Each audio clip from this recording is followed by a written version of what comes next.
नमस्कार दोस्तों, आज हम बात करने वाले हैं एपीएस लिमिट के बारे में, जिसमें हर एक बीएलई जो भी एपीएस का यूज़ करते हैं यानी फिंगर से पेमेंट निकालते हैं, तो उनके लिए एक बड़ा अपडेट आया है, जिसमें वह केवल अब 6,000 रुपये तक का ही आप अपने एपीएस आईडी से निकाल सकते हैं। तो दोस्तों, मैं हूं बीरपाल राजपूत, आप सभी का बहुत बहुत स्वागत करता हूं। दोस्तों चलिए, इस वीडियो में पूरा प्रोसेस से हम जानने वाले हैं कि यह नियम जो लागू किया गया है वो किन किन बीएलई के लिए किया गया है, किस क्षेत्र में किया गया है, किस राज्यों में यह अपडेट दिया गया है। तो चलिए, यह सब हम इस वीडियो के माध्यम से जानने वाले हैं। तो दोस्तों, आधार से पैसे निकालने का नया नियम आ चुका है, जिसमें कि एपीएस न्यू गाइडलाइंस जारी कर दी गई है 2026 में। अगर आप आधार से पैसे निकालते हैं तो उसके लिए एक नया नियम है, जिसमें एनपीसीआई की नई गाइडलाइंस एपीएस ऑपरेटर के लिए महत्वपूर्ण अपडेट जारी किया गया है। जिसमें अगर हम बात करें यहाँ पर मंत्रा L1 डिवाइस की, अगर दोस्तों आप मंत्रा L1 डिवाइस का यूज़ करते हैं तो आप केवल 6,000 रुपये तक का ही अपने कस्टमर को पेमेंट निकाल कर दे सकते हैं। यानी एक बार में अधिकतम आप 6,000 रुपये का ही ट्रांजैक्शन यहाँ पर कर सकते हैं। उसके बाद दोस्तों यहाँ पर देखिए, कुल एपीएस निकासी सीमा आपकी रहेगी 10,000। 10,000 क्यों रहेगी? मान लीजिए अगर आपके पास मंत्रा डिवाइस है, अगर आपके पास मंत्रा डिवाइस है तो मंत्रा डिवाइस से आप 6,000 रुपये निकाल पाएंगे।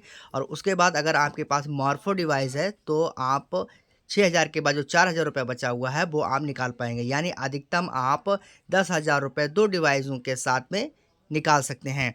अगर आप एक बेली हैं तो आपको एक मंत्रा की डिवाइस और एक मार्फो की डिवाइस, दोनों डिवाइस आपको रखना पड़ेगा। जिससे कि मंत्रा से आप 6,000 रुपये और मार्फो से आप 10,000 रुपये तक का निकासी कर सकते हैं। उसके बाद यहाँ पर देखिए, तीसरे ऑप्शन में 6,000 के बाद अतिरिक्त निकासी के लिए दूसरी L1 डिवाइस की आवश्यकता हो सकती है। यानी मैंने आपको बताया कि अगर आप मंत्रा से निकालते तो 6,000 रुपये, और उसके बाद मंत्रा से अगर दोबारा निकालेंगे तो पैसा नहीं निकलेगा। आपके पास दो डिवाइसें होना चाहिए, तभी आप जो है 10,000 रुपये तक की रकम निकाल सकते हैं। अगर आपने 6,000 रुपये अपने मंत्रा से निकाला है तो L1 डिवाइस आपके पास दूसरी होनी चाहिए। उसके बाद बात करते हैं चौथे नंबर पर।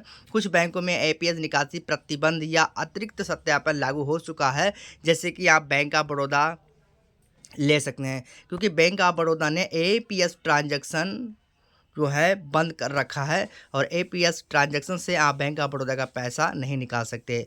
बैंक बार बार नियम बैंक जो है वो नियम अलग से हो सकते हैं, यानी जो बैंकें हैं, बैंकों का नियम अलग अलग हो सकता है।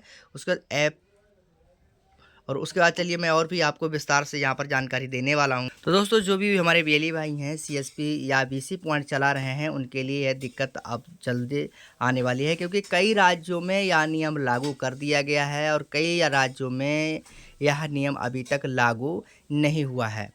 उसके बाद जस्ट थोड़ा सा एक और यहाँ पर मैंने एक इमेज दी है, इसके माध्यम से मैं और आपको बता देता हूँ। जैसे कि यहाँ पर नियम क्या है, कि नियम है मंत्रा L1 डिवाइस से आप 6,000 रुपये का ट्रांजैक्शन कर सकते हैं, 6,000 से ऊपर नहीं निकाल सकते। उसके बाद नियम 2, एपीएस निकासी सीमा और बैंक नियम पर समय समय पर बदल सकते हैं। यानी बैंक जो है अपने एपीएस ट्रांजैक्शन का जो समय सीमा है वो बदल भी सकती है। उसके बाद नियम तीसरा है, लेन देन से पहले ग्राहक का आधार प्रमाणीकरण सफल होना आवश्यक है। अगर आप लेन देन करते हैं तो आपका, मान लीजिए आप 6,000 रुपये निकालते हैं, तो एक बार में आप निकालें। अगर बार बार 6,000 रुपये निकालने की कोशिश करेंगे तो हो सकता है कि आपकी जो एपीएस आईडी है वो भी सस्पेंड कर दी जाए। उसके बाद नियम 4, कुछ बैंकों के अतिरिक्त सत्यापन या निकासी प्रतिबंध लागू हो सकती है। यानी कई बैंक ऐसी हैं जो बैंक पैसा निकालती ही नहीं है एपीएस के माध्यम से। उसके बाद नियम 5 की बात करें तो असफल ट्रांजैक्शन की स्थिति में पुनः प्रयास करने से पहले बैंक स्थिति जान लें। तो अगर आपके पास कोई कस्टमर आया तो आप सबसे पहले उस बैंक को पता करेंगे कि कौन सी बैंक है। अगर उस बैंक का पैसा पेमेंट निकलता है तभी आप इसे पेमेंट निकाल सकते हैं, तभी आप इस ट्रांजैक्शन को सफल कर सकते हैं। अगर बार बार ट्रांजैक्शन आपका असफल हो तो आप की आईडी पर भी प्रभाव पड़ सकता है। एनपीसीआई एवं बैंक द्वारा जारी नवीन दिशा निर्देश का पालन आपको करना होगा। जो भी बैंक ने आपके पास यानी एनपीसीआई जो है वो जो नियम बैंकों के लिए जारी किया है वो आपको नियम का पालन करना होगा।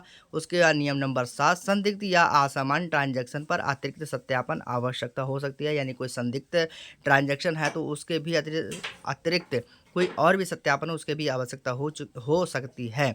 नियम 8, बैंक बार नियम अलग हो सकते हैं। जैसे कि बैंक बहुत सी ऐसी बैंक है, हर बैंक अपना नियम अलग रखती हैं, इसलिए सेवा शुरू करने से पहले नवीनतम अपडेट अवश्य देख लें।